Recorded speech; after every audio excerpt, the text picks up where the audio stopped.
All right, I left off on the last video telling you to go watch this Stossel video on farm subsidies.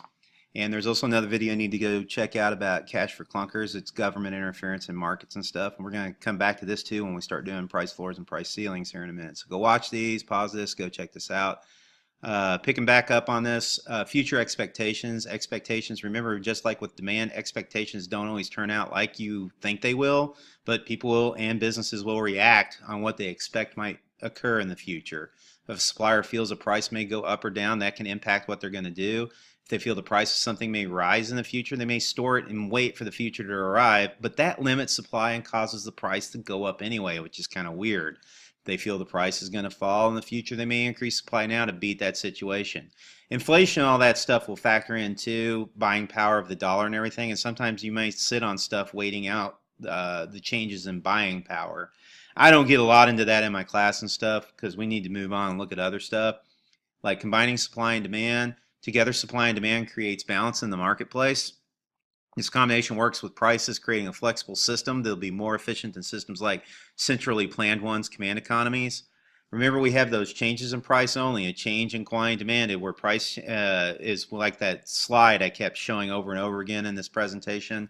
You have changes in demand, change in supply, changes in quantity supply, changes in quantity demanded, change in quantity demanded is change in price only. When prices change, ceteris paribus, we move along the curve. When other factors kick in, the curve will shift.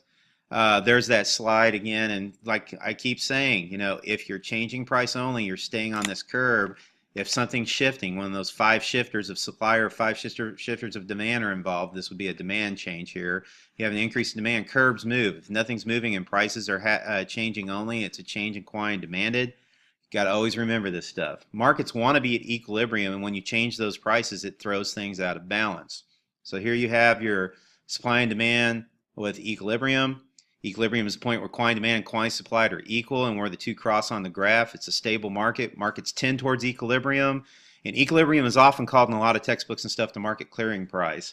Also remember, it says quantity demand and quantity supplied are equal. If you have a price of $5 and it goes across and you see that that's 6 units on the quantity part, the quantity demanded is 6 and the quantity supplied is 6. Think about that. It's a trick question they always want to hit you with in econ. They may try to give you different numbers, but the quantity demand and quantity supplied at equilibrium are the same. That number will be the same. It might be 6 at $5, something like that. Always remember that. Disequilibrium is when quantity supplied and quantity demanded are not equal. Prices will be flexible to get you back to that, depending on what's going on and everything. But excess demand and excess supply, these are terms economists use a lot of time in place of surplus and shortage. Make sure you know this and you're aware of it. Excess demand, quantity demanded is more than quantity supplied. Excess means more. We're dealing with demand. There's more demand. If there's more demand than supply, you've got a shortage. If there's more supply, excess supply, you have a surplus. Then surplus and a shortage is when quantity supplied is more than quantity demanded. Surplus, quantity demanded is more than quantity supplied. Shortage. Live it, love it, learn it.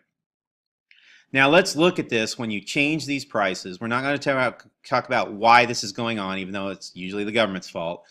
We're not going to really look at why right now. We're just going to see what happens when we do change these prices. So here's the deal. We got a price drop, no reason given. We're just going to have this price drop, which is what's going on when you do that change in quantity demanded on that other slide where you're just changing price. Price quantity, market's in equilibrium. The quantity demand and quantity supplied is the same. The price is right there. Everybody's happy with it. But then you drop the price. And we'll talk about reasons for this here pretty soon with price floors and price ceilings, but you drop the price, you're not hitting the supply curve or the demand curve with that price at equilibrium. You're literally hitting the supply curve here and the demand curve here. That's why you're drawing the line here, and you've got to pay attention to which curve is which. This is the demand curve. You draw your line across. Well, what did I hit? I hit supply, and then I keep going. I hit demand, and that lets you be able to draw lines down from there. Mark them as QS and QD so you can keep straight what's going on. At this price, this is the quantity supplied. At this price, this is the quantity demanded. And we're seeing with that, and it's all the laws that are in play. When you drop the price, people want more. So quantity demanded will increase because they're going to say, oh, this stuff's on sale. But producers are not going to be wanting to play this game. They're not going to want to do this because the price is lower and that discourages them. And you actually are going to create a shortage because there's going to be more demand because that demand arrow is going up and the supply arrow is going down over here. You're going to cause shortages because you have more demand than supply. You raise the price. We're not really worrying about what the reason is yet. You raise the price for whatever reason. You're hitting that demand curve and that supply curve at those 2 points shown. Come down, label them as D or S or QD or QS. I prefer QD and QS so I can see what's going on. And with this, we see quantity demanded decrease. Prices go up, people want less. Prices go up, firms have more incentive. We have more supply than we do demand. It's shown right here. What's going on right here is reflected here, and we've created a surplus situation. So why does this happen? It's pretty much usually always government intervention. Markets want to be at equilibrium. We want to do what we need to do. It's very Adam Smithy. We want to go about and get the stuff we want and need. Firms want to make a profit selling what we want and need to us and blah, blah, blah. But they impact us with these things called price floors and price ceilings. Always remember, when you hear the word ceiling, you want to look up, and you hear the word floor, you want to look down. But you illustrate these things opposite of where you want to look. A price ceiling is going to be below equilibrium, and a price floor is going to be above it. Mr. Clifford in the AC/DC video is going to go over that and everything. Really good video. Check this out. Price ceilings and floors. Pause this, come back. It's a 5-minute video. Watch that as many times as you need to make sure you understand this. Now, the price ceiling is a maximum legal price, maximum legally priced that can be legally charged for a good or service imposed by the government. The action is often applied to things when the government considers them essential. The motivation is to aid a lot of times poor consumers, but it's going to result in shortages. Rent control, housing is considered essential, and if it costs too much, many can't afford housing. So like up north in New York stuff, they tried to do rent control, but they caused problems. And so, let's look at the kind of stuff that comes from a price ceiling. You got a market, it's in equilibrium, it's a happy market, but the government says whatever that price is, you're charging too much. We're not going to let you charge this price. We're going to make you charge this price. That price is below where the market wants to be. This is equilibrium. This is the price where the market wants to be. And the government's going to come along and say, no, we're going to put a ceiling, which is basically, remember, you hear ceiling, you want to look up, but it's a price ceiling is down here because the market, the price wants to be up here, and they're stopping it from getting up to this point. Prices are like a balloon. They want to get up into the sky, and you've got a ceiling in the way stopping them. This is the sky. This is the ceiling. And so they come in there, and they think they're doing a great thing for everybody, but then you see what happens with quantity supplied and quantity demanded. And those who have money and stuff, when something goes on sale, they're still going to buy it. And they're going to buy more of it. So it may even harm the poor people even more. But basically, quantity demanded, because that price cut's going to go up. Supply is going to go down because of the lack of motivation. You're going to end up with a shortage situation. It's what happens with these.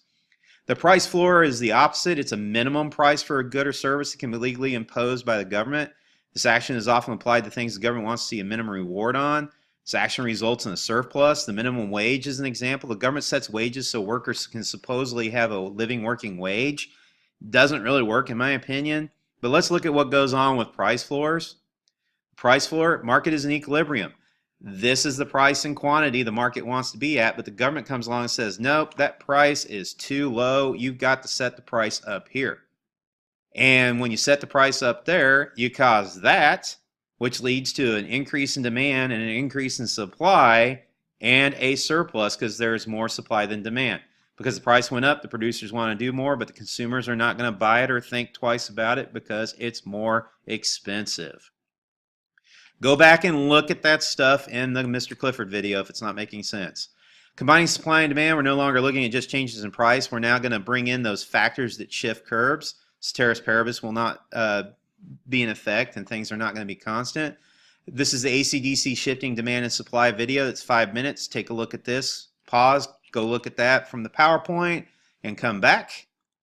And so here's an example. Let's assume over the course of time producing a product has become easier and cheaper.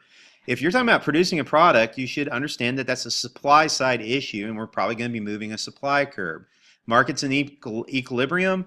It becomes easier to produce something, so that's going to increase supply. We go from S1 to S2, and we look at what happens from QE1 and PE1 to PE2 and QE2. We see that quantities actually increase and prices actually go, what is it? Quantities are increasing, but prices are going down because some kind of technology or something is allowing you to do more with less. It's still profitable for the firm, better for the consumer, yay technology or whatever's going on. Let's assume for whatever reason it now costs more to produce an item, and you cannot make as much of it. Markets are tending towards equilibrium. Kabam, you can't do it. Supply decreases, and we have all the various impacts. Let's assume you produce a product that's new and everybody wants it. It's an it item. When you start talking like that, that's going to be a demand issue. So we're going to be looking at an increase in demand. So we got our market in equilibrium.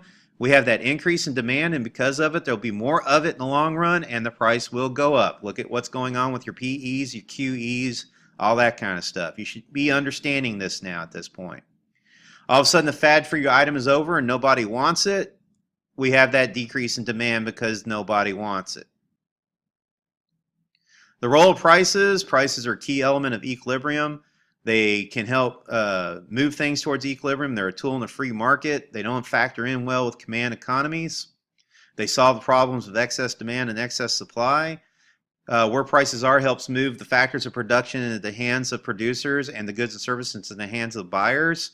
If you want a new guitar, you can get a Japanese guitar of good quality, or American guitar of better quality in a free market system. We've got more, you can shop prices and make decisions based on your income, because remember, it's voluntary exchange. Demand is the desire to have something and the ability to pay for it. Your income, taste, and prices will steer you towards your final decision. Prices will provide a constant, accurate way to measure demand for a product. They're the standard measure of value in free markets. You want flexibility with prices. And prices are flexible. They can be adjusted in the cases of shortage or surplus, excess demand, or excess supply, because supply shock will happen sometimes. You will have those sudden shortages, and prices will help you deal with that. If there's a shortage, the price should go up, and it eliminates casual users and all of that. Rationing is usually the response to a lot of this stuff, trying to control prices. That's how command economies operate. And rationing in a free market often will result in a black market, where you basically got a free market with higher prices because the activity is deemed as illegal or in a negative light. It's kind of an interesting deal that comes up with that. The system works well. It's cheaper than running a command economy because you don't have as much bureaucracy and red tape. Command economies take a lot of time and money to run, and they're wasting resources, and it's inefficient.